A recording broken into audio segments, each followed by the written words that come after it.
we are back with Let's Talk Autism, and as we said, we have a special guest with us today. J.R. Reed is coming to us from the Ozarks, where he moved from Long Beach about a year ago. How you like it there in the Ozarks, J.R.? You know, I really like it. As somebody with Asperger's, the sensory overload alone is just amazing. I go from traffic and lights and stuff going on 24/7 all the time to two lakes within 5 minutes of my house and trees and nature and quiet. So that sounds like it's been very good for you. You were 46 when you were diagnosed with Asperger's. Why so late? Well, I was out of high school for 10 years before there was even autism that was talked about in people in school. In my 30s, I tried to get diagnosed by two different doctors, and they both said that they would not test me because they saw no point in knowing what the problems were. I wanted to know what it was. I want to know, am I just weird, or is there something wrong with me? I wanted a name for it so I could know how to research it, and if there were ways that I could, find some little tips and tricks to get around it. And you mentioned you wanted to know if you were weird. Do you feel like you were treated differently and that you were made to feel different as a young man? Oh, I played ice hockey for 20 years recreationally, and I would not even use the words that I was called a lot by kids. But I had, from 5th grade through high school, I was called weird, stupid, and lazy by most of my teachers, even though my IQ is enough to make me not stupid. I'm just curious, for so many of the adults that we talk to when they get the diagnosis late, they report that a lot of things start to make sense for them. Absolutely. Was it like that for you? Tell us a little bit about that. Well, I had a boss that for 4 years called me Forrest Gump to my face in staff meetings and sales meetings, would call me Forrest Gump.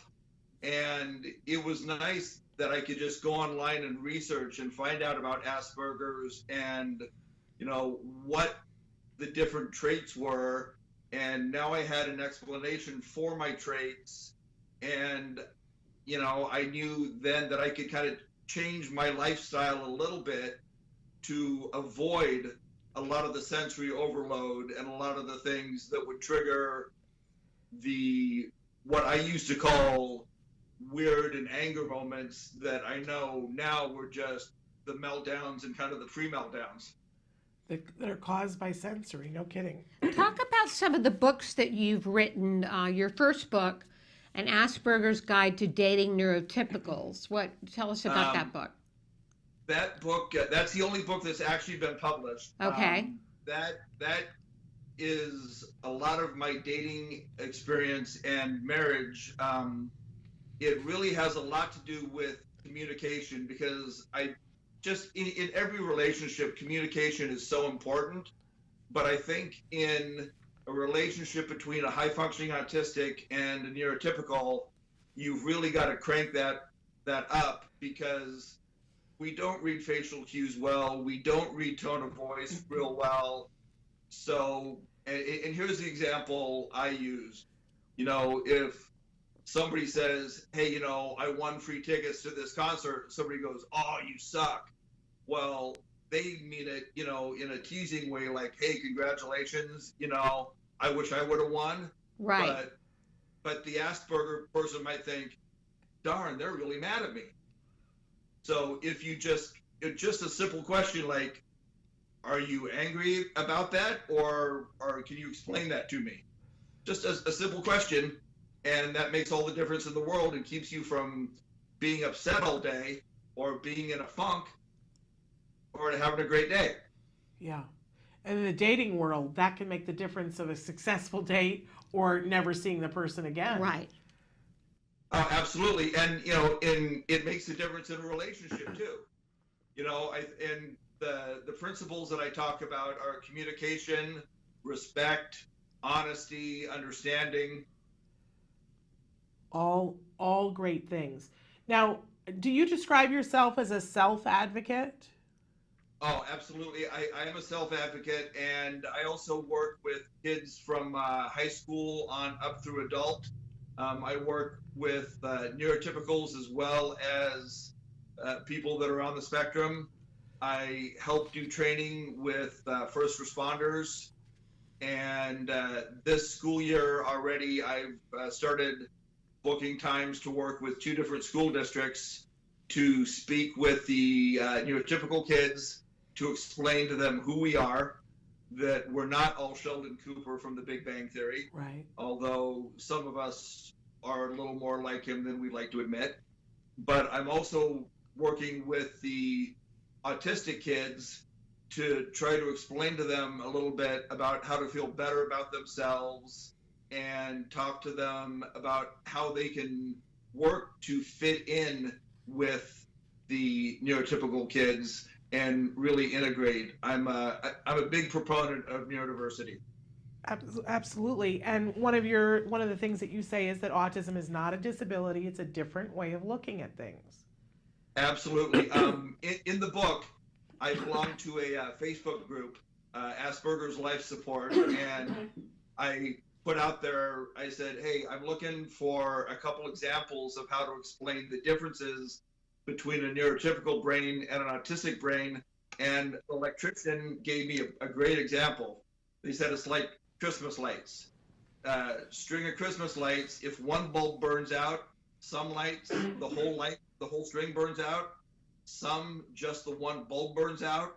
But once you replace that bulb, everything works again. Now, you also have a blog, is that correct?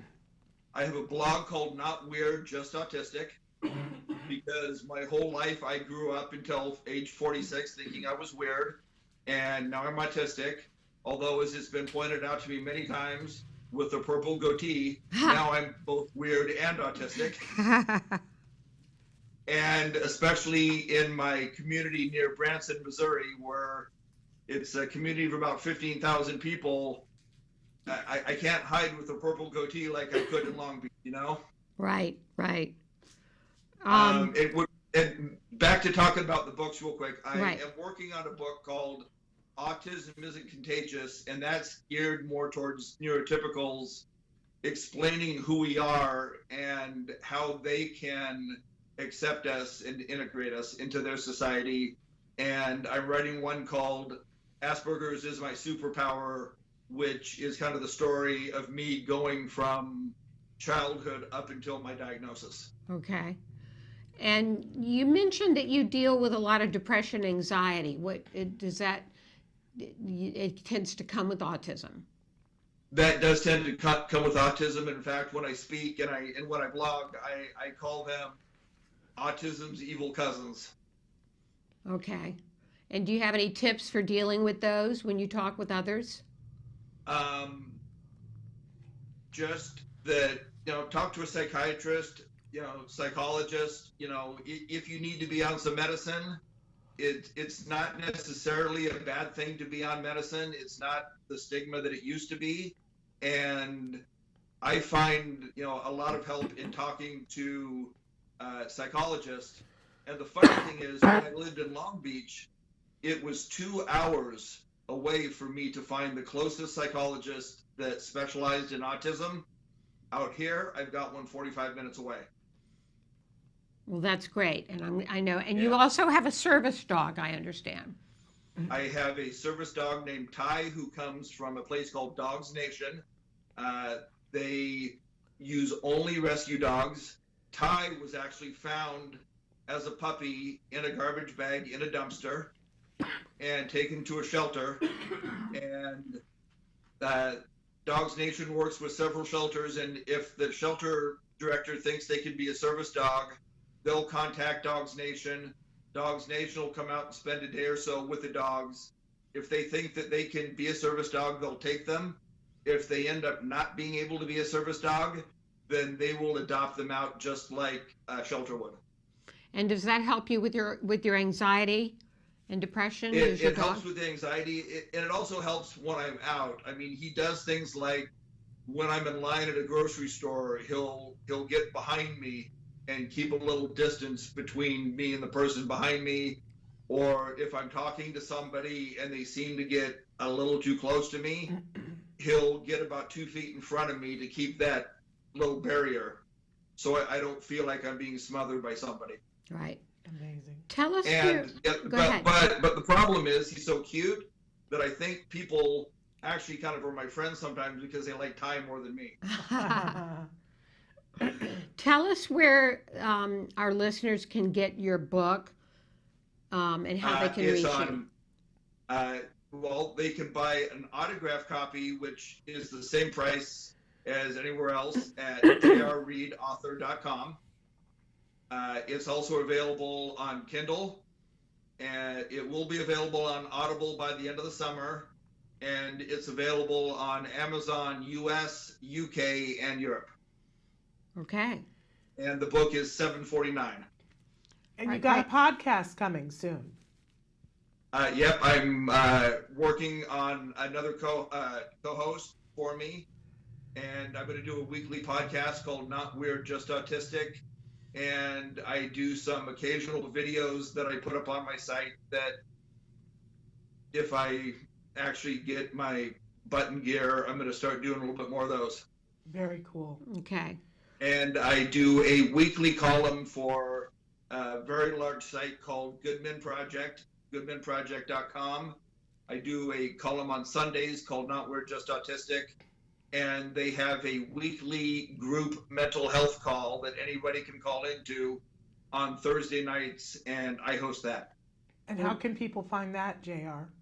They can go to goodmanproject.com, and there's a link to the social interest calls. Wonderful. Okay.